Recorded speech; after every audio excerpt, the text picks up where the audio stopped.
I think it's actually damn near impossible to be upset with how the first round of the NFL draft went for the Pittsburgh Steelers. I mean, not only did you get the guy you wanted, you had to give up very little to make a trade up to go up and get him. Obviously, the crown jewel of the draft for the Steelers was going to be Paris Johnson Jr. It was more of a consensus that he was the top guy on their board, but him going at 6th overall to Arizona kind of felt like a reach to me.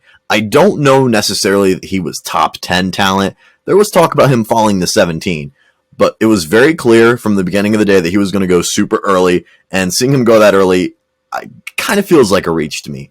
Then again, you have Darnell Wright going 10th overall to Chicago, which I also thought was a little bit of a reach. I don't think Darnell Wright is anywhere near the level of player right now or the type of ceiling that Broderick Jones is. Obviously, Broderick Jones was a brilliant pick at 14 by the Steelers.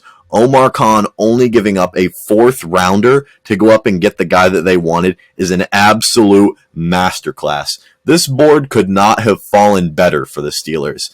I mean, you had Jalen Carter fall all the way to 9, and you had to think at some point maybe Omar Khan is cooking up something to go up and get Jalen Carter. We know it didn't happen, and we ended up getting the guy we wanted, and I couldn't be more happy. You got Kenny Pickett's franchise left tackle. Dan Moore is not going to be protecting my quarterback's blind side anymore. Praise the Lord. Dan Moore is a backup. Broderick Jones is a Pittsburgh Steeler, and we have our franchise left tackle, and I couldn't be more happy, guys. Obviously, Joey Porter Jr., Brian Branch, both still on the board for the Pittsburgh Steelers at 32. They're on the clock right now. Omar, as far as I'm concerned, might as well turn the card in now. He might as well write Joey Porter Jr.'s name on the card, give it to Roger, and just be like, when you go up to, say welcome to day 2 of the NFL draft, just announce it there, because it's over. This should be a slam dunk Joey Porter Jr. 32nd overall pick to the Pittsburgh Steelers. Now, the only other way I could see this going is if somebody offers you a king's ransom for Will Levis. It's really uncertain right now where Will Levis could end up going. Obviously, it was kind of a shock to see him not go day 1. I mean, I had him mock top 10 most definitely, but it was definitely a shock not to see him go. So what team could move up and get Will Levis? I tend to think maybe Tennessee, something like that. But I wouldn't do it unless you're getting the compensation you want. Unless it's something that really, moves the needle. I think this should slam dunk be Joey Porter Jr. is a Pittsburgh Steeler at pick 32.